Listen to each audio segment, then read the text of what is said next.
Hey guys, this is Austin. This might be the ultimate gaming monitor. Big shout out to LG for sponsoring this video. So we're actually doing something really cool together soon, but I'll talk about that later. So if you guys have been watching the channel for a while, you know I do a lot of gaming PC videos, but what I don't do is cover a lot of monitors, which is where this comes in. The LG 34UC89G, because product names. Now comes the fun part of trying to unbox a monitor that's as big as I am. You know what, let's just tear it open. That sounds like a way better idea. I'm just gonna like drop the monitor trying to be careful with it. You know, actually, this is a lot lighter than I thought it was gonna be. Also putting a lot of trust in this to not fall and break right now. This isn't right at all. What am I doing? I just saw my life flash before my eyes. I should probably screw it in with these screws on the bottom of this. Probably a good idea. No. I almost pulled a Linus on that one. So, with one disaster averted, we have the display itself. Now this is going to be a 34-inch display, and it's actually one of the best reasons why I like to use ultra-wide monitors for gaming. With such a big panel, especially when it's curved like this one, it does really give you a nice immersive experience. So let's just show ports real quick, and then we'll cut and get the PC on. How bad was it? All right, cool. For ports around back, we have a display port, HDMI, as well as two USB 3.0, which can be used as the hub. This guy is rocking a 34-inch IPS display with a resolution of 2560 by 1080. Now, while that resolution isn't too crazy, what you're getting here is some seriously high refresh rates. Out of the box, it's running at 144 Hertz. However, you can actually overclock it to 166 Hertz.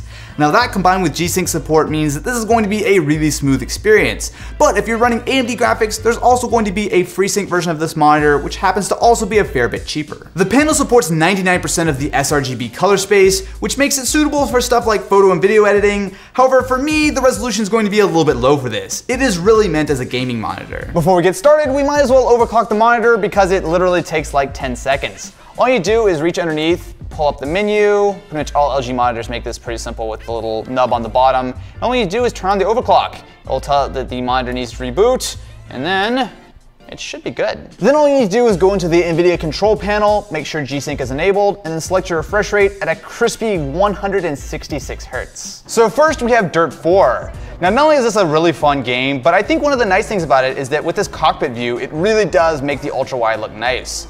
So on ultra settings here, we're getting anywhere between like 90 to 100 frames per second right now. And with G-Sync, it looks super, super smooth. While the resolution of the display is a little bit low, it is difficult to run even 2560 by 1080 at a super high frame rate.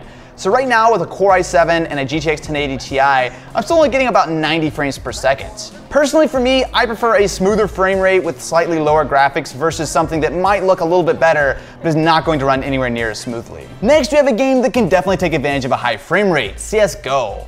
Now here with everything cranked up, we're getting between 200 to 300 frames per second, which is definitely enough to fully keep this monitor running at 166 Hertz.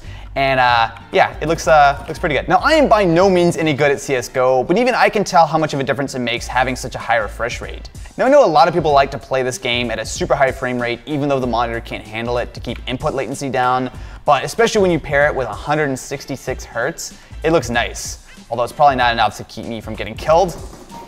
Or maybe it is. Now there are some special features with the monitor, and one of them is black stabilizer. So once you go into the options and turn this on, so say I'm in this dark area and I can't quite see someone hiding in the shadows. Essentially what this is doing is it's bringing up all of the contrast, so it makes it a lot easier to see anyone who's hiding, but it still doesn't affect the rest of the image. If you want to get a little sneaky, you can also enable a crosshair in the monitor. So if you say want to do that and not pull up your scope, it makes that a little bit easier. Oh, did you see that?